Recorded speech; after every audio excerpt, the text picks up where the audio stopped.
ਸਤਿ ਸ਼੍ਰੀ ਅਕਾਲ ਜੀ, ਖੁਸ਼ਾਮਦੀਦ। Prime Asia TV ਦੇਖ ਰਹੇ ਸਾਰੇ ਦਰਸ਼ਕਾਂ ਦਾ ਨਿੱਘਾ ਸਵਾਗਤ। ਮੈਂ ਹਾਂ ਨਵਜੀਤ ਤੇ ਪ੍ਰੋਗਰਾਮ ਦਾ ਨਾਮ ਹੈ prime discussion with Jatinder Pannu. ਹਰ ਰੋਜ਼ ਦੀ ਤਰ੍ਹਾਂ ਸੀਨੀਅਰ ਪੱਤਰਕਾਰ ਜਤਿੰਦਰ ਪੰਨੂ ਜੀ ਮੇਰੇ ਨਾਲ ਨੇ। ਸਭ ਤੋਂ ਪਹਿਲਾਂ ਉਹਨਾਂ ਦਾ ਸਵਾਗਤ। ਪੰਨੂ ਸਾਹਿਬ ਸਵਾਗਤ ਜੀ। ਸਤਿ ਸ਼੍ਰੀ ਅਕਾਲ। ਸ਼ੁਕਰੀਆ ਨਵਜੀਤ ਜੀ, ਸਤਿ ਸ਼੍ਰੀ ਅਕਾਲ। ਮੈਂ ਪ੍ਰੋਗਰਾਮ ਦੇ ਸ਼ੁਰੂ ਹੋਣ ਤੋਂ ਪਹਿਲਾਂ ਦੋ ਤਿੰਨ ਗੱਲਾਂ ਜ਼ਰੂਰੀ ਕਰਨੀਆਂ ਚਾਹੁੰਦਾ ਜੀ ਪੰਨੂ ਸਾਹਿਬ। ਇੱਕ ਤਾਂ ਇਹ ਹੈ ਕਿ ਪਰਸੋਂ ਕੱਲ੍ਹ ਤੇ ਅੱਜ ਫਿਰ ਮੈਨੂੰ ਬਹੁਤ ਸਾਰੇ ਲੋਕਾਂ ਦੇ ਸੁਨੇਹੇ ਆਏ ਕਿ ਜੋ ਕੁਝ ਚੰਡੀਗੜ੍ਹ ਯੂਨੀਵਰਸਿਟੀ 'ਚ ਹੋਇਆ, ਜੋ ਕੁਝ ਇਹ ਤੋਂ ਪਹਿਲਾਂ ਅੰਮ੍ਰਿਤਸਰ 'ਚ ਦੋ ਬੱਚਿਆਂ ਨੇ ਆਪਣੇ ਸਕੂਲ 'ਚ ਬੰਬ ਦੀ ਅਫਵਾਹ ਫੈਲਾ ਕੇ ਕੀਤਾ ਤੇ ਦੋਵਾਂ ਦੇ ਬਾਪ ਫੜੇ ਗਏ ਕਿਉਂਕਿ ਫੋਨ ਬਾਪ ਦੇ ਨਾਂ ਸੀ। ਇਸ ਤਰ੍ਹਾਂ ਦੀਆਂ ਜਿਹੜੀਆਂ ਘਟਨਾਵਾਂ ਵਾਪਰ ਰਹੀਆਂ, ਇਹਨਾਂ ਬਾਰੇ ਉਚੇਚੇ ਤੌਰ 'ਤੇ ਧਿਆਨ ਦਿੱਤਾ ਜਾਵੇ। ਸਰਕਾਰੀ ਪੱਖ ਤੋਂ ਵੀ, ਸਿੱਖਿਆ ਸੰਸਥਾਵਾਂ ਦੇ ਪੱਖ ਤੋਂ ਵੀ, ਸਮਾਜੀ ਸੰਸਥਾਵਾਂ ਦੇ ਪੱਖ ਤੋਂ ਵੀ ਤੇ ਮੀਡੀਆ ਵੱਲੋਂ ਵੀ। ਅਸੀਂ ਲੋਕ ਮੀਡੀਆ ਵਾਲੇ ਸਮਾਜ ਦਾ ਹਿੱਸਾ, ਸਮਾਜ ਤੋਂ ਵੱਖਰੇ ਨਹੀਂ ਜੀ। ਜੇ ਇਹਦੇ 'ਚ ਕੁਝ ਚੰਗਾ ਵਾਪਰਦਾ, ਕੁਝ ਨਾ ਕੁਝ ਸ਼ਾਇਦ ਸਾਨੂੰ ਫਾਇਦਾ ਹੋਵੇ, ਸ਼ਾਇਦ ਨਾ ਹੋਵੇ, ਪਰ ਜੇ ਕੁਝ ਮਾੜਾ ਵਾਪਰਿਆ ਉਹਦਾ ਨੁਕਸਾਨ ਬਾਕੀ ਸਮਾਜ ਦੇ ਨਾਲ ਅਸੀਂ ਵੀ ਭੁਗਤਣਾ। ਇਸ ਕਰਕੇ ਸਾਡੀ ਜ਼ਿੰਮੇਵਾਰੀ ਬਣਦੀ ਹੈ ਕਿ ਬੱਚਿਆਂ ਦੇ ਮਾਮਲੇ 'ਚ ਖਾਸ ਕਰਕੇ ਸਾਈਬਰ ਕ੍ਰਾਈਮ ਬਾਰੇ ਅਸੀਂ ਬੱਚਿਆਂ ਨੂੰ ਜਾਗਰਤ ਕਰਨ ਦਾ ਯਤਨ ਕਰਦੇ ਰਿਹਾ ਕਰੀਏ। ਦੂਸਰੀ ਗੱਲ, ਸਾਡੇ ਦਰਸ਼ਕ ਕਦੇ ਕਦੇ ਸਾਡੀ ਕੋਈ ਜਿਹੜੀ ਗੱਲ ਕਰਨ ਲੱਗਿਆਂ ਤਰੁੱਟੀ ਰਹਿ ਜਾਂਦੀ ਹੈ ਜਾਂ ਵਾਧਾ ਘਾਟਾ ਹੋ ਜਾਂਦਾ, ਉਹਦੇ ਵੱਲ ਸਾਡਾ ਧਿਆਨ ਦਿਵਾਉਂਦੇ ਆ ਤੇ ਮੈਂ ਉਹਨਾਂ ਦਾ ਹਮੇਸ਼ਾ ਧੰਨਵਾਦੀ ਹੁੰਦਾ। ਸਾਨੂੰ ਬੁਰਾ ਨਹੀਂ ਲੱਗਦਾ, ਸਗੋਂ ਅਸੀਂ ਖੁਸ਼ ਹੁੰਦੇ ਹਾਂ ਕਿ ਉਹ ਸਾਡੇ ਇਸ ਪ੍ਰੋਗਰਾਮ 'ਚ ਸ਼ਾਮਲ ਹੁੰਦੇ ਆ। ਇੰਨੇ ਸ਼ਾਮਲ ਹੁੰਦੇ ਆ ਕਿ ਜਿੱਥੇ ਕਿਤੇ ਮਾੜੀ ਮੋਟੀ 19-21 ਹੋਏ ਉਹ ਵੀ ਸਾਨੂੰ ਦੱਸਦੇ ਆ ਜੀ। ਅੱਜ ਦੋ ਤਿੰਨ ਜਣਿਆਂ ਦੇ ਮੈਨੂੰ ਸੁਨੇਹੇ ਆਏ ਆ। ਸਭ ਤੋਂ ਪਹਿਲਾਂ ਤਾਂ ਪੱਟੀ ਤੋਂ ਹੀ ਸੰਧੂ ਸਾਹਿਬ ਸਾਡੇ ਤੋਂ ਉਮਰ 'ਚ ਵੱਡੇ ਨੇ, ਸੀਨੀਅਰ ਅਫਸਰ ਰਿਟਾਇਰ ਹੋਏ ਨੇ, ਉਹਨਾਂ ਦਾ ਮੈਸੇਜ ਆਇਆ ਤੇ ਫਿਰ ਹੋਰ ਕੁਝ ਲੋਕਾਂ ਦੇ ਵੀ ਆਏ ਕਿ ਜਿਹੜਾ ਤੁਸੀਂ ਕਹਿੰਦੇ ਆ ਕਿ ਗੁਰਪ੍ਰੀਤ ਦਿਓ ਪੰਜਾਬ ਦੀ ਪਹਿਲੀ ਮਹਿਲਾ IPS ਅਫਸਰ ਆ, ਇਹ ਸ਼ਾਇਦ ਠੀਕ ਨਹੀਂ। ਉਹਨਾਂ ਨੇ ਮੈਨੂੰ ਇਹ ਦੱਸਿਆ ਕਿ ਜਿਹੜੀ ਭਾਰਤ ਦੀ ਪਹਿਲੀ ਮਹਿਲਾ IPS ਅਫਸਰ ਆ ਉਹ ਕਿਰਨ ਬੇਦੀ ਵੀ ਗਲਤ ਮੰਨਿਆ ਜਾ ਰਿਹਾ। ਉਹਦੇ ਤੋਂ ਪਹਿਲਾਂ ਬੀਬੀ ਸਰਜੀਤ ਕੌਰ ਸੀ, ਪੰਜਾਬਣ ਸੀ। ਇਹ ਜਦੋਂ ਮੈਂ ਫਿਰ ਫੋੜਾਫੜੀ ਕਰਨੀ ਸ਼ੁਰੂ ਕੀਤੀ ਤੇ ਜੋ ਮੈਨੂੰ ਲੱਭਾ ਉਹ ਇਹ ਕਿ ਸਰਜੀਤ ਕੌਰ ਜੀ ਸਾਡੇ ਤੋਂ ਉਮਰ 'ਚ ਬਹੁਤ ਵੱਡੇ ਸੀ। ਅਸੀਂ ਉਦੋਂ ਅਜੇ ਪ੍ਰਾਇਮਰੀ 'ਚ ਸ਼ਾਇਦ ਸਕੂਲ ਜਾਣਾ ਸ਼ੁਰੂ ਕੀਤਾ ਹੋਊਗਾ ਜਦੋਂ IPS ਬਣੇ ਸੀ। ਉਹ ਭਾਰਤ ਦੀ ਪਹਿਲੀ IPS ਔਰਤ ਸੀ, ਪਰ ਉਹ ਸਿੱਧੇ ਤੌਰ ਦੇ ਉੱਤੇ ਯੂਨੀਅਨ ਪਬਲਿਕ ਸਰਵਿਸ ਕਮਿਸ਼ਨ ਤੋਂ ਸਿਲੈਕਟ ਹੋ ਕੇ IPS ਬਣ ਕੇ ਨਹੀਂ ਸੀ ਆਈ। ਉਹ ਜਿਹੜੇ DSP ਤੋਂ ਪ੍ਰਮੋਟ ਹੋ ਕੇ IPS ਤੱਕ ਜਾਂਦੇ ਨੇ। ਸਟੇਟ ਦੀ ਜਿਹੜੀ ਜਿੱਦਾਂ ਸਾਡੇ ਇੱਥੇ PPS ਹੈ, ਪੰਜਾਬ ਪੁਲਿਸ ਸਰਵਿਸ, ਸੂਬੇ ਦੀ ਪੁਲਿਸ ਵਿੱਚੋਂ ਪ੍ਰਮੋਟ ਹੋ ਕੇ IPS ਵਿੱਚ ਗਿਆ ਸੀ। ਸ਼ਾਇਦ ਉਹ ਗੁਜਰਾਤ ਕੈਡਰ ਦੇ ਸਨ। ਉਹ ਸਨ ਹੈ ਉਹ ਪਹਿਲੇ IPS ਸੀ, ਪਰ ਸਿੱਧੇ ਸਿਲੈਕਟਡ ਨਹੀਂ ਸੀ। ਇਸ ਕਰਕੇ ਉਹਨਾਂ ਨੂੰ ਉਸ ਕੈਟੇਗਰੀ 'ਚ ਨਹੀਂ ਰੱਖਿਆ ਜਾਂਦਾ। ਕਿਰਨ ਬੇਦੀ ਸਾਡੇ ਪੰਜਾਬ ਦੀ ਧੀ ਹੈ। ਇਹ ਪਹਿਲੀ ਮਹਿਲਾ IPS ਅਫਸਰ ਗਿਣੀ ਜਾਂਦੀ ਹੈ ਜਿਹੜੀ ਸਿੱਧੇ ਤੌਰ ਦੇ ਉੱਤੇ ਸਿਲੈਕਟ ਹੋ ਕੇ ਆਈ ਹੈ। ਕੰਚਨ ਚੌਧਰੀ ਉੱਤਰਾਖੰਡ ਦੇ ਵਿੱਚ DGP ਬਣੇ ਸੀ ਔਰ ਉਹ ਪਹਿਲੀ IPS ਮਹਿਲਾ DGP ਸੀ। ਅੱਜ ਤੱਕ ਭਾਰਤ ਵਿੱਚ ਕਿਸੇ ਫੋਰਸ ਦੀ ਮੁਖੀ DGP ਕਿਸੇ ਬੀਬੀ ਨੂੰ ਨਹੀਂ ਸੀ ਬਣਾਇਆ ਗਿਆ, ਉਹ ਸੀ। ਔਰ ਉਹ ਆਪਣੀ ਪੂਰੀ ਯੂਨੀਫਾਰਮ ਦੇ ਨਾਲ ਆਪਣੇ ਕਲਚਰ ਦੇ ਮੁਤਾਬਕ ਕੰਨਾਂ 'ਚ ਬਕਾਇਦਾ ਕਾਂਟੇ ਵਗੈਰਾ ਵੀ ਪਾ ਕੇ ਰੱਖਦੇ ਸੀ। ਉਹਨਾਂ ਨੇ ਕਦੇ ਕਿਸੇ ਗੱਲ 'ਚ ਝਿਜਕ ਨਹੀਂ ਸੀ ਵਿਖਾਈ। ਪੰਜਾਬ ਦੇ ਵਿੱਚ ਪਹਿਲੀ ਮਹਿਲਾ IPS ਅਫਸਰ ਗੁਰਪ੍ਰੀਤ ਦਿਓ ਜਦੋਂ ਅਸੀਂ ਕਹਿੰਦੇ ਹਾਂ ਤਾਂ ਇਹਦਾ ਮਤਲਬ ਇਹ ਨਹੀਂ ਕਿ ਅਸੀਂ ਸਰਜੀਤ ਕੌਰ ਹੋਰਾਂ ਨੂੰ ਜਾਂ ਕਿਰਨ ਬੇਦੀ ਨੂੰ ਅੱਖੋਂ ਪਰੋਖਾ ਕਰਦੇ ਹਾਂ। ਉਹ ਹੈ ਨੇ, ਪਰ ਉਹ ਪੰਜਾਬ ਕੈਡਰ ਦੇ ਨਹੀਂ ਸੀ ਦੋਵੇਂ। ਇੱਕ ਗੁਜਰਾਤ ਕੈਡਰ ਤੇ ਇੱਕ ਦਿੱਲੀ ਕੈਡਰ। ਦਿੱਲੀ ਦਾ ਮਤਲਬ ਇਹ ਕਿ ਜਿਹੜਾ 5-6 ਸੂਬਿਆਂ ਦਾ ਕੈਡਰ ਹੈ, ਪਹਿਲਾਂ ਉਹਨੂੰ ਦਾਨੀ ਕੈਡਰ ਕਹਿੰਦੇ ਹੁੰਦੇ ਸੀ। ਦਿੱਲੀ, ਅੰਡੇਮਾਨ ਨਿਕੋਬਾਰ, ਹੁਣ ਉਹਦਾ ਨਾਂ ਹੋਰ ਵੀ ਕਸੂਤਾ ਜਿਹਾ ਰੱਖਤਾ। ਉਹ 'ਚ 4-5 ਸਟੇਟਸ ਯੂਨੀਅਨ ਟੈਰੀਟਰੀਜ਼ ਲੜੀਆਂ ਨੇ, ਉਹਦਾ ਕਰਕੇ ਉਹ ਉਹਦੇ ਵਿੱਚੋਂ ਸਨ। ਉਹ ਪੰਜਾਬ ਦੇ ਕੈਡਰ ਵਿੱਚ ਨਹੀਂ ਸੀ। ਜਦੋਂ ਅਸੀਂ ਗੁਰਪ੍ਰੀਤ ਦਿਓ ਹੋਰਾਂ ਦਾ ਨਾਂ ਲੈਂਦੇ ਹਾਂ ਤੇ ਪੰਜਾਬ ਦੀ ਪਹਿਲੀ ਮਹਿਲਾ IPS ਅਫਸਰ, ਪੰਜਾਬ ਕੈਡਰ ਦੀ ਅਫਸਰ ਦੇ ਤੌਰ 'ਤੇ ਉਹਨਾਂ ਦਾ ਨਾਂ ਲੈਂਦੇ ਹਾਂ। ਉਹਨਾਂ ਸਾਰਿਆਂ ਦਾ ਸਤਿਕਾਰ ਆਪਣੀ ਥਾਂ, ਗੁਰਪ੍ਰੀਤ ਦਿਓ ਦਾ ਸਤਿਕਾਰ ਆਪਣੀ ਥਾਂ। ਮੈਨੂੰ ਸਰਜੀਤ ਕੌਰ ਹੋਰਾਂ ਬਾਰੇ ਪਤਾ ਨਹੀਂ, ਕੰਚਨ ਚੌਧਰੀ ਬਾਰੇ ਪਤਾ ਨਹੀਂ। ਕਿਰਨ ਬੇਦੀ ਦੇ ਨਾਂ ਨਾਲ ਕਈ ਵਿਵਾਦ ਵੀ ਜੁੜ ਗਏ ਸਨ। ਗੁਰਪ੍ਰੀਤ ਦਿਓ ਦੇ ਨਾਂ ਨਾਲ ਵਿਵਾਦ ਕੋਈ ਨਹੀਂ ਜੁੜਿਆ। ਬਲਕਿ ਇੱਥੋਂ ਤੱਕ ਵੀ ਸੀ ਬੜਾ ਚਿਰ ਕਹਿੰਦੇ ਰਹੇ ਕਿ ਕਿਰਨ ਬੇਦੀ ਕਰੇਨ ਬੇਦੀ ਆ, ਕਿਉਂਕਿ ਇੰਦਰਾ ਗਾਂਧੀ ਦੀ ਕਾਰ ਨੂੰ ਟੋ ਕਰਕੇ ਲੈ ਗਈ ਸੀ। ਕਿਰਨ ਬੇਦੀ ਕਰੇਨ ਬੇਦੀ ਨਹੀਂ ਸੀ। ਜਿਹੜੇ ਇਲਾਕੇ 'ਚੋਂ ਕਾਰ ਟੋ ਕੀਤੀ ਗਈ ਇੰਦਰਾ ਗਾਂਧੀ ਦੀ, ਉਸ ਇਲਾਕੇ ਦੀ ACP ਸੀ, ਅਸਿਸਟੈਂਟ ਕਮਿਸ਼ਨਰ ਪੁਲਿਸ, ਯਾਨੀ DSP ਰੈਂਕ ਦੀ ਅਫਸਰ ਸੀ, ਉਦੋਂ IPS ਸੀ। ਪਰ ਜਿਹੜੀ ਕਾਰ ਟੋ ਕੀਤੀ ਉਹ ਸਾਡਾ ਇੱਕ ਪੰਜਾਬੀ ਸੀਗਾ, ਦਿੱਲੀ ਦਾ ਰਹਿਣ ਵਾਲਾ ਸੀ, ਘੁੰਮਣ, ਅੱਜ ਕੱਲ੍ਹ ਕੈਲੀਫੋਰਨੀਆ 'ਚ ਫਰੈਜ਼ਨੋ ਆ, ਅਤੇ ਉਹ ਸਬ ਇੰਸਪੈਕਟਰ ਸੀ, ਬਹੁਤ ਇਮਾਨਦਾਰ ਸੀ, ਡਟ ਕੇ ਡਿਊਟੀ ਕਰਨ ਵਾਲਾ ਸੀ। ਪ੍ਰਧਾਨ ਮੰਤਰੀ ਇੰਦਰਾ ਗਾਂਧੀ ਦੀ ਕਾਰ ਉਹਨੇ ਟੋ ਕੀਤੀ ਸੀ। ਮੈਂ ਜਦੋਂ ਫਰੈਜ਼ਨੋ ਗਿਆ, ਦੇਸ਼ ਭਗਤ ਉੱਥੇ ਗਦਰੀ ਬਾਬਿਆਂ ਦਾ ਮੇਲਾ ਸੀ, ਅਤੇ ਉਸ ਹਾਲ ਵਿੱਚ ਮੈਂ ਗਿਆ, 300-400 ਲੋਕ ਸਨ, ਵਾਰੀ ਸਾਰਿਆਂ ਨੂੰ ਮੈਂ ਮਿਲਦਾ ਜਾ ਰਿਹਾ। ਜਦੋਂ ਮਿਲੋ ਤੇ ਆਮ ਰਵਾਇਤ, ਹਰ ਕੋਈ ਆਪਣਾ ਨਾਂ ਦੱਸਦਾ, ਸੱਜਣ ਸਿੰਘ, ਦੂਸਰਾ ਕਹਿੰਦਾ ਗੁਰਮੇਲ ਸਿੰਘ ਸੰਧੂ, ਤੀਸਰਾ ਕਹਿੰਦਾ ਜਨਕਰਾਜ। ਜਦੋਂ ਉਹਦੇ ਕੋਲ ਗਿਆ ਤੇ ਉਹਨੇ ਆਪਣਾ ਨਾਂ ਦੱਸਿਆ ਘੁੰਮਣ, ਤੇ ਮੈਨੂੰ ਹੋਰ ਤਰ੍ਹਾਂ ਲੱਗਾ, ਤੇ ਮੈਂ ਇੱਕਦਮ ਹੱਥ ਮਿਲਾ ਕੇ ਆਖਿਆ, ਮੈਂ ਕਿਹਾ ਉਹ ਘੁੰਮਣ, ਤੇ ਉਹਨੇ ਵੀ ਅੱਗੋਂ ਹੱਸ ਕੇ ਆਖਿਆ ਉਹੋ ਹੀ ਘੁੰਮਣ। ਤੇ ਸਾਰੇ ਪੁੱਛਣ ਇਹ ਕੀ, ਉਹ ਘੁੰਮਣ, ਉਹੋ ਹੀ ਘੁੰਮਣ, ਇਹਦਾ ਕੀ ਮਤਲਬ? ਫਿਰ ਮੈਂ ਸਟੇਜ ਤੇ ਜਾ ਕੇ ਦੱਸਿਆ ਕਿ ਇਹ ਉਹ ਘੁੰਮਣ ਹੈ ਜਿਹਨੇ ਦੇਸ਼ ਦੀ ਪ੍ਰਧਾਨ ਮੰਤਰੀ ਇੰਦਰਾ ਗਾਂਧੀ ਦੀ ਕਾਰ ਟੋ ਕਰਕੇ ਜਾ ਕੇ ਲਾਤੀ ਸੀ ਉੱਥੇ ਪੁਲਿਸ ਲਾਈਨ 'ਚ, ਕਿਉਂਕਿ ਗਲਤ ਥਾਂ ਤੇ ਲੱਗੀ ਸੀ। ਪਰ ਉਹਦਾ ਕ੍ਰੈਡਿਟ ਕਿਰਨ ਬੇਦੀ ਨੂੰ ਮਿਲ ਗਿਆ, ਕਿਉਂਕਿ ਕਿਰਨ ਬੇਦੀ ਇਹਦੇ ਉੱਪਰ ਸੁਪਰਵਾਈਜ਼ਰੀ ਅਫਸਰ ਸੀ ਜੀ, ਕੰਮ ਇਹਦਾ ਸੀ, ਔਰ ਇਹਨੇ ਕਰਨ ਲੱਗਿਆ, ਕਿਰਨ ਬੇਦੀ ਨੂੰ ਪੁੱਛਿਆ ਨਹੀਂ ਸੀ। ਇੱਦਾਂ ਬਹੁਤ ਸਾਰੀਆਂ ਨੇ। ਉਹਨਾਂ ਸਾਰੀਆਂ ਗੱਲਾਂ ਛੱਡੋ, ਫਿਰ ਮੈਂ ਉੱਥੇ ਆ ਜਾਂਦਾ ਕਿ ਪੰਜਾਬ ਦੀ ਪਹਿਲੀ ਮਹਿਲਾ IPS ਅਫਸਰ, ਪੰਜਾਬ ਕੇਡਰ ਦੀ ਅਫਸਰ, ਉਹ ਗੁਰਪ੍ਰੀਤ ਦਿਓ ਆ, ਅਤੇ ਸਾਨੂੰ ਇਸ ਗੱਲ ਦੀ ਖੁਸ਼ੀ ਹੈ ਕਿ ਉਹਦੇ ਨਾਂ ਨਾਲ ਕਦੇ ਕੋਈ ਕਿਸੇ ਕਿਸਮ ਦਾ ਰਾਜਨੀਤਿਕ ਜਾਂ ਕੋਈ ਹੋਰ ਵਿਵਾਦ ਨਹੀਂ ਜੁੜਿਆ, ਕਦੇ ਉਹਦੇ ਕੰਮ 'ਚ ਕਦੇ ਕਿਸੇ ਨੇ ਕੋਈ ਨੁਕਸ ਨਹੀਂ ਕੱਢਿਆ ਜੀ। ਪਰ ਸਾਹਿਬ, ਬਹੁਤ ਵਧੀਆ ਤਰੀਕੇ ਨਾਲ ਤੁਸੀਂ ਇਹ ਸਾਰੀ ਜਾਣਕਾਰੀ ਸਾਂਝੀ ਕੀਤੀ ਹੈ। ਫਿਰ ਖਬਰਾਂ ਰਾਜਨੀਤੀ ਦੀਆਂ ਗੱਲ ਕਰਦੇ ਆ ਸਭ ਤੋਂ ਪਹਿਲਾਂ, ਪਰ ਉਸ ਤੋਂ ਪਹਿਲਾਂ ਹਰਿਆਣੇ ਚੱਲਦੇ ਆ। ਹਰਿਆਣੇ 'ਚ ਪੰਨੂ ਸਾਹਿਬ ਗੁਰਦੁਆਰਾ ਪ੍ਰਬੰਧਕ ਕਮੇਟੀ ਹੈ, ਕਾਨੂੰਨੀ ਤੌਰ 'ਤੇ ਸੁਪਰੀਮ ਕੋਰਟ ਨੇ ਮਾਨਤਾ ਦੇ ਦਿੱਤੀ ਹੈ। ਸ਼੍ਰੋਮਣੀ ਗੁਰਦੁਆਰਾ ਪ੍ਰਬੰਧਕ ਕਮੇਟੀ ਦੀ ਪਟੀਸ਼ਨ ਸੀ, ਉਹ ਰੱਦ ਕਰ ਦਿੱਤੀ ਹੈ। ਅਗਲੀ ਗੱਲ ਦੱਸਿਓ ਜੀ। ਫਿਰ ਦੇਖੋ, ਜਿਹੜੀ ਹਰਿਆਣੇ ਦੀ ਸਿੱਖ ਗੁਰਦੁਆਰਾ ਪ੍ਰਬੰਧਕ ਕਮੇਟੀ ਆ ਦੀ ਮੰਗ ਬੜੇ ਚਿਰ ਤੋਂ ਉੱਠਦੀ ਸੀ ਅਤੇ ਮੰਨੀ ਨਹੀਂ ਸੀ ਜਾ ਰਹੀ। ਕਾਂਗਰਸ ਦੇ ਭੁਪਿੰਦਰ ਸਿੰਘ ਹੁੱਡਾ ਨੇ ਆਖਿਆ ਕਿ ਮੈਂ ਕਰ ਦੂੰਗਾ ਇਹ ਕੰਮ, ਉਹਨੇ ਕੀਤਾ ਨਹੀਂ ਸੀ ਪਹਿਲਾਂ, ਪਰ ਜਦੋਂ ਦੂਸਰੀ ਵਾਰੀ ਸੀ ਤੇ ਉਹ ਵੀ ਮੁੱਕਣ ਵਾਲੀ ਸੀ ਨੇੜੇ ਜਾ ਕੇ, ਤੇ ਉਹਨੇ ਵੱਖਰੀ ਸਿੱਖ ਗੁਰਦੁਆਰਾ ਪ੍ਰਬੰਧਕ ਕਮੇਟੀ ਬਣਾਤੀ ਜੀ। ਸ਼੍ਰੋਮਣੀ ਗੁਰਦੁਆਰਾ ਪ੍ਰਬੰਧਕ ਕਮੇਟੀ ਨੇ ਵਿਰੋਧ ਕੀਤਾ, ਭਾਜਪਾ ਉਹਨਾਂ ਦੇ ਨਾਲ ਹੁੰਦੀ ਸੀ, ਉਦੋਂ ਗੱਠਜੋੜ ਸੀ, ਉਹਨਾਂ ਵੀ ਵਿਰੋਧ ਕੀਤਾ। ਇਹਦੇ ਦਰਮਿਆਨ ਹਰਿਆਣਾ ਗੁਰਦੁਆਰਾ ਕਮੇਟੀ ਨੇ ਉੱਥੋਂ ਦੇ ਸਿੱਖ ਇਤਿਹਾਸਕ ਗੁਰਦੁਆਰਿਆਂ ਵਿੱਚੋਂ ਕੁਝ ਦਾ ਕੰਟਰੋਲ ਲੈ ਲਿਆ, ਕੁਝ ਦਾ ਕੰਟਰੋਲ ਸ਼੍ਰੋਮਣੀ ਕਮੇਟੀ ਕੋਲ ਰਹਿ ਗਿਆ। ਦੋਵਾਂ ਦਾ ਕੇਸ ਸੁਪਰੀਮ ਕੋਰਟ ਚਲਾ ਗਿਆ, ਤੇ ਉੱਥੇ ਜਾ ਕੇ ਫਿਰ ਇਹ ਮੁੱਦਾ ਬਣ ਗਿਆ ਕਿ ਕਿਹਦੇ ਕੋਲ ਕੰਟਰੋਲ ਹੋਵੇ। ਉਦੋਂ ਸੁਪਰੀਮ ਕੋਰਟ ਨੇ ਕਹਿ ਦਿੱਤਾ ਸੀ ਕਿ ਦੋਵੇਂ ਆਪੋ ਆਪਣੀ ਥਾਂ, ਜਿੰਨਾ ਕਿਸੇ ਕੋਲ ਕੰਟਰੋਲ ਆ ਆਪੋ ਆਪਣੀ ਚਲਾਈ ਜਾਓ, ਤੇ ਇੱਕ ਦੂਸਰੇ 'ਚ ਦਖਲ ਨਾ ਦਿਓ, ਤੇ ਫੈਸਲਾ ਅਸੀਂ ਕਰਾਂਗੇ। ਅੱਜ ਉਹ ਫੈਸਲਾ ਆ ਗਿਆ। ਸ਼੍ਰੋਮਣੀ ਗੁਰਦੁਆਰਾ ਪ੍ਰਬੰਧਕ ਕਮੇਟੀ ਦਾ ਪੱਖ ਜਿਹੜਾ ਉਹ ਸੁਪਰੀਮ ਕੋਰਟ ਨੇ ਰੱਦ ਕਰਤਾ। ਸੁਪਰੀਮ ਕੋਰਟ ਦੇਸ਼ ਦੀ ਸਭ ਤੋਂ ਵੱਡੀ ਅਦਾਲਤ ਹੈ।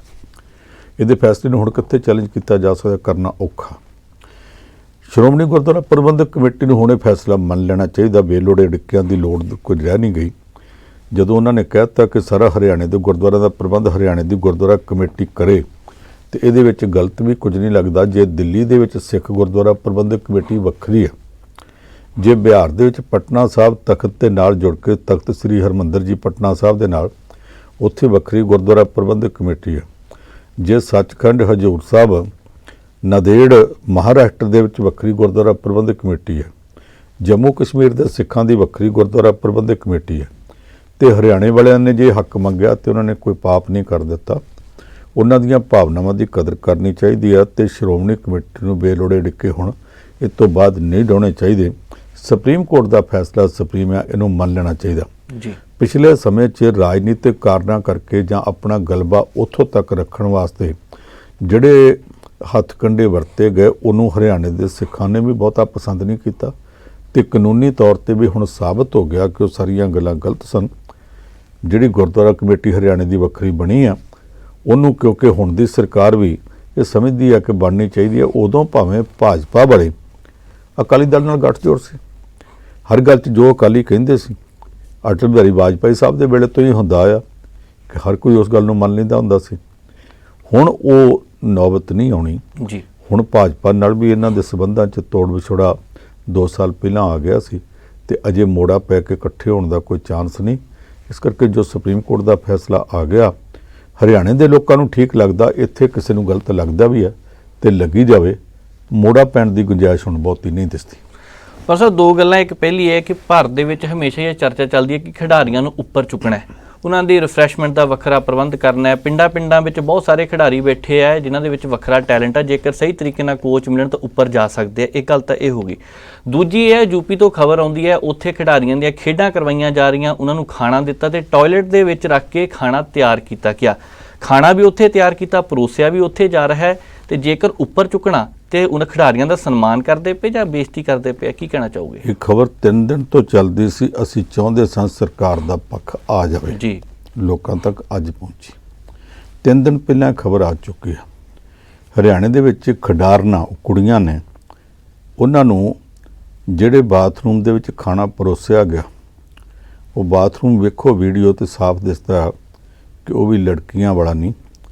ਜਿਸ ਤਰ੍ਹਾਂ ਟਾਇਲਟ ਸੀਟਸ ਤੇ ਯੂਰੀਨ ਪਾਰਟਸ ਲੱਗੇ ਨੇ, ਉਹ ਸਾਰਾ ਮਰਦਾਂ ਵਾਲਾ ਟਾਇਲਟ, ਉਹਦੇ ਵਿੱਚ ਜਾ ਕੇ ਉੱਥੇ ਹੀ ਖਾਣਾ ਬਣਾਇਆ ਗਿਆ, ਉੱਥੇ ਹੀ ਪਰੋਸਿਆ ਗਿਆ।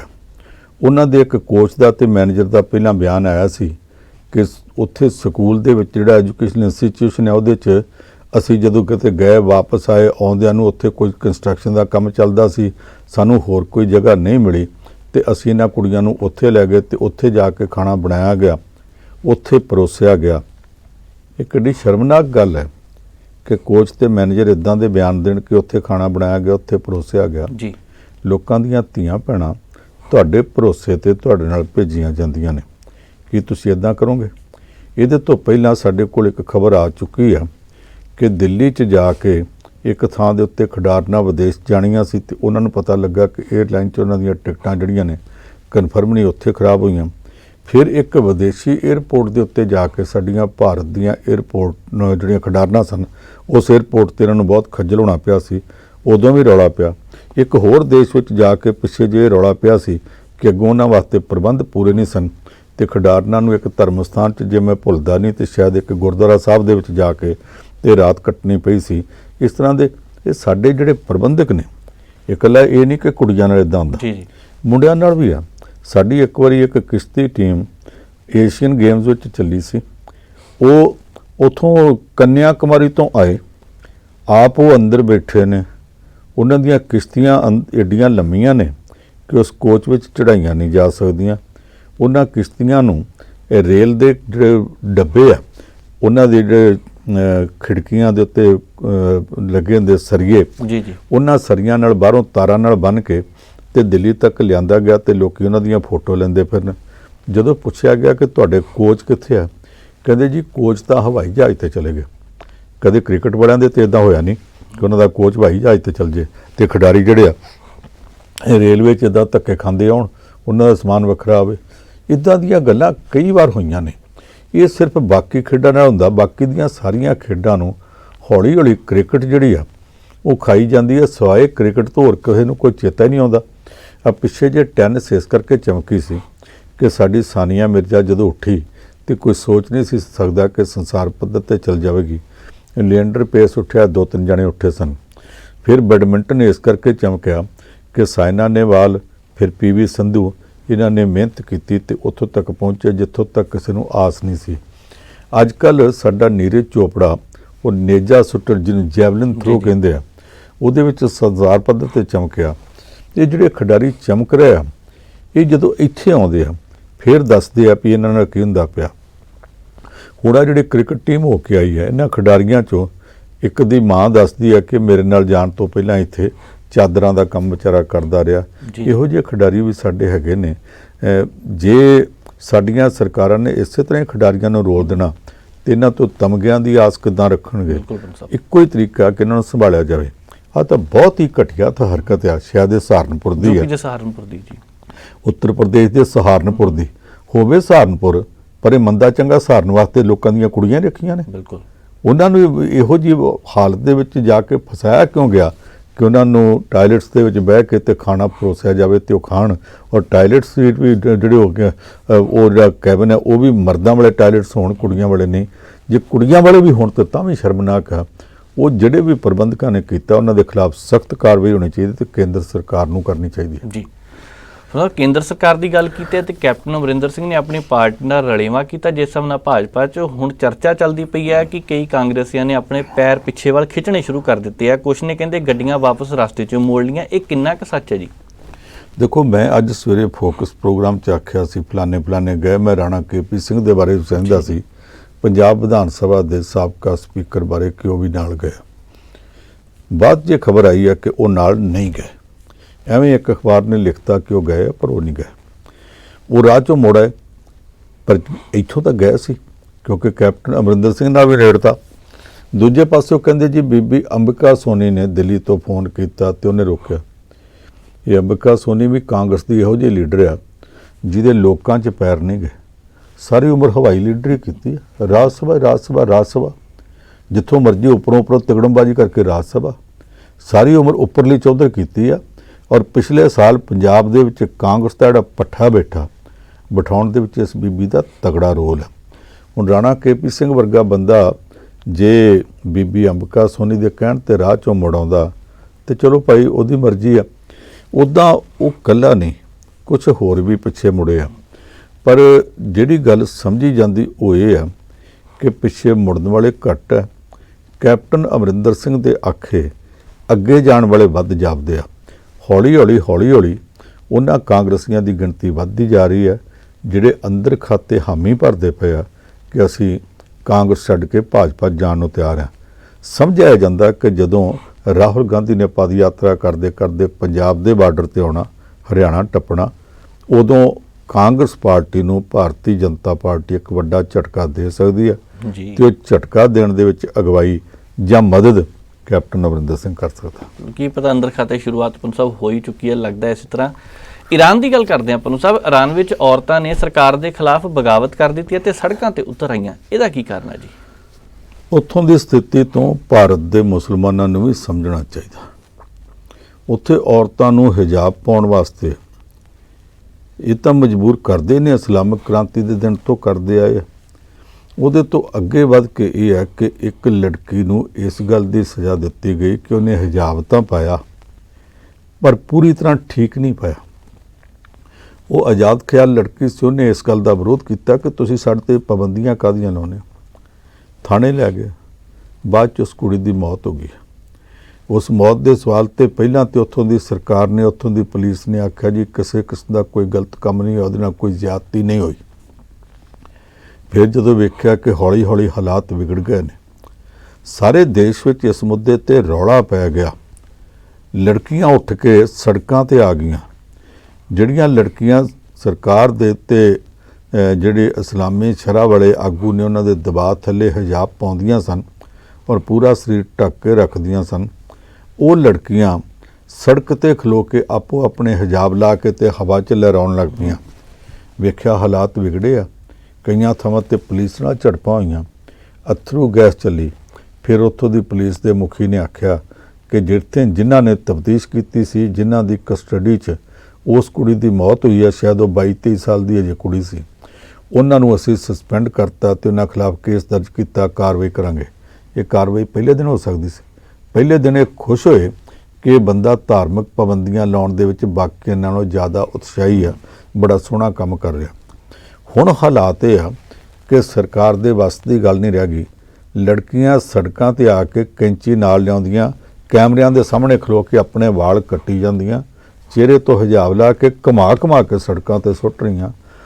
ਇਹ ਸਾਰਾ ਕੁਝ ਹੋਇਆ ਇਸ ਕਰਕੇ ਆ ਕਿ ਉੱਥੇ ਜ਼ਰੂਰਤ ਤੋਂ ਜ਼ਿਆਦਾ ਸਖਤੀ ਕੀਤੀ ਗਈ ਹੈ। ਜਿੱਥੇ ਵੀ ਕਿਤੇ ਇਸ ਤਰ੍ਹਾਂ ਜ਼ਰੂਰਤ ਤੋਂ ਜ਼ਿਆਦਾ ਸਖਤੀ ਕੀਤੀ ਜਾਂਦੀ ਹੈ, ਹੱਦੋਂ ਵੱਧ ਸਖਤੀ ਕੀਤੀ ਜਾਂਦੀ ਹੈ, ਕਦੇ ਨਾ ਕਦੇ ਲੋਕ ਫਿਰ ਇਹ ਤੋਂ ਭੜਕ ਕੇ ਰਿਵੋਲਟ ਕਰਦੇ ਹੁੰਦੇ, ਬਗਾਵਤ ਕਰਦੇ ਹੁੰਦੇ। ਉੱਥੇ ਹੁਣ ਜਦੋਂ ਲੋਕਾਂ ਦੀਆਂ ਧੀਆਂ ਭੈਣਾਂ ਨੇ ਸੜਕਾਂ ਤੇ ਆ ਕੇ ਉਸ ਸਿਸਟਮ ਦੇ ਖਿਲਾਫ ਬਗਾਵਤ ਕੀਤੀ ਹੈ ਤੇ ਧੀਆਂ ਇਕੱਲੀਆਂ ਨਹੀਂ ਰਹਿ ਗਈਆਂ, ਉਹਨਾਂ ਦੇ ਨਾਲ ਮਰਦ ਵੀ ਆ ਗਏ ਨੇ, ਉਹਨਾਂ ਦੇ ਪਰਿਵਾਰਾਂ ਦੇ ਲੋਕ ਵੀ ਆ ਗਏ ਆ ਕਿ ਤੁਸੀਂ ਸਾਡੀਆਂ ਧੀਆਂ ਨੂੰ ਇੰਨਾ ਦਬਾ ਕੇ ਕਿੱਦਾਂ ਰੱਖ ਸਕਦੇ ਹੋ। ਇਹਦੇ ਤੋਂ ਬਾਕੀ ਦੇਸ਼ਾਂ ਦੀਆਂ ਸਰਕਾਰਾਂ ਨੂੰ ਤੇ ਆਪੇ ਬਣੇ ਧਾਰਮਿਕ ਚੌਧਰੀਆਂ ਨੂੰ ਸਬਕ ਲੈਣਾ ਚਾਹੀਦਾ ਜੀ। ਪੰਨੂ ਸਾਹਿਬ, ਦੀਵਾਲੀ ਅਜੇ ਆਈ ਨਹੀਂ, ਪਟਾਕੇ ਵੱਜੇ ਨਹੀਂ ਤਾਂ ਦਿੱਲੀ ਵਿੱਚ ਪ੍ਰਦੂਸ਼ਣ ਦਾ ਲੈਵਲ ਪਹਿਲਾਂ ਹੀ ਵੱਧ ਗਿਆ। ਹਾਲਾਂਕਿ ਖਬਰਾਂ ਆਉਂਦੀਆਂ ਰਹਿੰਦੀਆਂ ਹਰ ਸਾਲ ਕਿ ਲੱਖਾਂ ਲੋਕਾਂ ਦੀ ਮੌਤ ਹੁੰਦੀ ਹੈ, ਪਰ ਦੀਵਾਲੀ ਦੇ ਲਾਗੇ ਜਾ ਕੇ ਚਰਚਾ ਜ਼ਿਆਦਾ ਵੱਧ ਜਾਂਦੀ ਹੈ ਕਿ ਪ੍ਰਦੂਸ਼ਣ ਲੈਵਲ ਵੱਧ ਗਿਆ। ਐਤਕੀ ਪਹਿਲਾਂ ਹੀ ਕੀ ਚੱਕਰ ਇਹਦਾ ਜੀ? ਦੇਖੋ, ਮੈਂ ਉਹ ਲੈਵਲ ਵਧਣ ਤੋਂ ਪਹਿਲਾਂ ਇਹ ਆਖੂੰਗਾ ਕਿ ਜਿਹੜਾ ਇਹ ਇੰਡੈਕਸ ਹੈ ਨਾ ਪ੍ਰਦੂਸ਼ਣ ਦਾ, ਜੀ ਉਸ ਇੰਡੈਕਸ ਦੇ ਮੁਤਾਬਕ 에ਅਰ ਕੁਆਲਿਟੀ ਇੰਡੈਕਸ ਦੇ ਮੁਤਾਬਕ ਸਭ ਤੋਂ ਵਧੀਆ ਹੁੰਦਾ 0 ਪੁਆਇੰਟ ਤੋਂ ਲੈ ਕੇ 33 ਤੱਕ, ਫਿਰ 34 ਤੋਂ ਲੈ ਕੇ 66 ਤੱਕ ਜਰਾ ਵਧੀਆ ਗਿਣਿਆ ਜਾਂਦਾ, 67 ਤੋਂ ਲੈ ਕੇ 99 ਤੱਕ ਫੇਰ ਯਾਨੀ ਕੰਮ ਚਲਾਊ ਗਿਣਿਆ ਜਾਂਦਾ, ਪਰ ਪ੍ਰੋਬਲਮ ਕੋਈ ਨਹੀਂ ਹੁੰਦੀ। ਜੀ 100 ਤੋਂ ਲੈ ਕੇ 149 ਯਾਨੀ 150 ਤੱਕ ਕਹਿ ਲਓ, ਇਹਨੂੰ ਮਾੜਾ ਸਮਝਿਆ ਜਾਂਦਾ। 150 ਤੋਂ ਲੈ ਕੇ 200 ਤੱਕ ਬਹੁਤ ਮਾੜਾ ਸਮਝਿਆ ਜਾਂਦਾ। ਜਦੋਂ ਇਹ ਲੈਵਲ 200 ਤੋਂ ਟੱਪ ਜਾਂਦਾ ਤੇ ਫਿਰ ਇਹਦੇ 'ਚੋਂ ਕਹਿੰਦੇ ਆ ਕਿ ਖਤਰਾ ਹੋ ਸਕਦਾ ਇਹੋ ਜਿਹੇ ਪ੍ਰਦੂਸ਼ਣ 'ਚ ਬਾਹਰ ਸਾਹ ਲੈਣ ਲੱਗਿਆ। ਇਸ ਕਰਕੇ ਬਾਹਰ ਖੁੱਲ੍ਹੇ 'ਚ ਜਾ ਕੇ ਸਖਤ ਕੰਮ ਸਰੀਰਕ ਜਿਹੜਾ ਉਹ ਨਾ ਕਰਿਓ, ਭੱਜ ਨੱਸ ਨਾ ਕਰਿਓ। ਕਈ ਲੋਕ ਸਵੇਰੇ ਉੱਠ ਕੇ ਦੌੜ ਲਾਉਣ ਤੁਰ ਪੈਂਦੇ ਆ, ਉਹ ਨਾ ਲਾਇਓ। ਇਹ ਸਾਰੀਆਂ ਹੱਦਾਂ ਨੇ। ਹੁਣ ਦਿੱਲੀ 'ਚ ਇਸ ਵੇਲੇ ਪ੍ਰਦੂਸ਼ਣ 200 ਤੋਂ ਹੀ ਨਹੀਂ ਟੱਪਿਆ। ਸਾਰੀ ਦਿੱਲੀ ਦੇ ਵਿੱਚ ਇਸ ਵੇਲੇ ਅਜੇ ਥੱਲੇ ਆ, 182 ਆ, ਜੀ ਜੀ, ਪਰ ਉਹਦੇ 'ਚ ਆਨੰਦ ਵਿਹਾਰ ਤੇ ਕੁਝ ਹੋਰ ਇਲਾਕੇ ਆ ਜਿਨ੍ਹਾਂ ਦੇ ਵਿੱਚ ਪ੍ਰਦੂਸ਼ਣ 400 ਤੋਂ ਟੱਪ ਗਿਆ, ਇੱਕ ਥਾਂ ਤੇ 418 ਤੱਕ ਚਲਾ ਗਿਆ।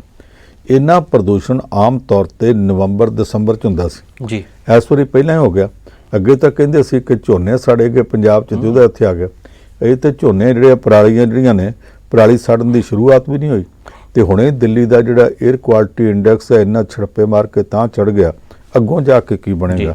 ਇਸ ਕਰਕੇ ਦਿੱਲੀ ਦੀ ਸਰਕਾਰ ਨੂੰ ਵੀ, ਔਰ ਕੱਲੀ ਦਿੱਲੀ ਦੀ ਨਹੀਂ, ਕਿਉਂਕਿ ਦਿੱਲੀ 'ਚ ਭਾਰਤ ਦੇ ਹਰ ਸੂਬੇ ਦੇ ਲੋਕ ਰਹਿੰਦੇ ਆ, ਇਸ ਕਰਕੇ ਕੇਂਦਰ ਸਰਕਾਰ ਨੂੰ ਵੀ ਇਹਦੇ ਬਾਰੇ ਸੋਚਣਾ ਚਾਹੀਦਾ ਤੇ ਵੇਲੇ ਸਿਰ ਸੋਚਣਾ ਚਾਹੀਦਾ, ਤਾਂ ਕਿ ਬਿਮਾਰੀ ਇੰਨੀ ਜ਼ਿਆਦਾ ਨਾ ਵੱਧ ਜਾਵੇ ਕਿ ਕੰਟਰੋਲ ਕਰਨੀ ਔਖੀ ਹੋ ਜਾਵੇ। ਜੀ ਸਥਿਤੀ ਕਾਫੀ ਖਰਾਬ ਹੁੰਦੀ ਜਾ ਰਹੀ ਹੈ, ਪਿਛਲੇ 3 ਦਿਨਾਂ 'ਚ ਬਹੁਤ ਤੇਜ਼ੀ ਨਾਲ ਖਰਾਬ ਹੋਈ। ਜੀ ਪਰ ਸਾਹਿਬ, ਤੁਸੀਂ ਡਿਟੇਲ ਨਾਲ ਜਾਣਕਾਰੀ ਸਾਂਝੀ ਕੀਤੀ, ਤੁਹਾਡਾ ਬਹੁਤ ਬਹੁਤ ਧੰਨਵਾਦ। ਜੀ ਮੈਮ। ਸੋ ਇਹ ਸਨ ਸੀਨੀਅਰ ਪੱਤਰਕਾਰ ਜਤਿੰਦਰ ਪੰਨੂ ਜੀ, ਜਿਨ੍ਹਾਂ ਨੇ ਖਬਰਾਂ ਤੇ ਚਰਚਾ ਕੀਤੀ ਹੈ। ਉਮੀਦ ਕਰਦੇ ਹਾਂ ਤੁਹਾਨੂੰ ਪ੍ਰੋਗਰਾਮ ਜ਼ਰੂਰ ਪਸੰਦ ਆਇਆ ਹੋਣਾ। ਮੈਨੂੰ ਨਵਜੀਤ ਨੂੰ ਦਿਓ ਇਜਾਜ਼ਤ। ਦੇਖਦੇ ਰਹੋ ਪ੍ਰਾਈਮ ਏਸ਼ੀਆ ਟੀਵੀ, ਤੁਹਾਡਾ ਆਪਣਾ ਤੁਹਾਡੇ ਲਈ।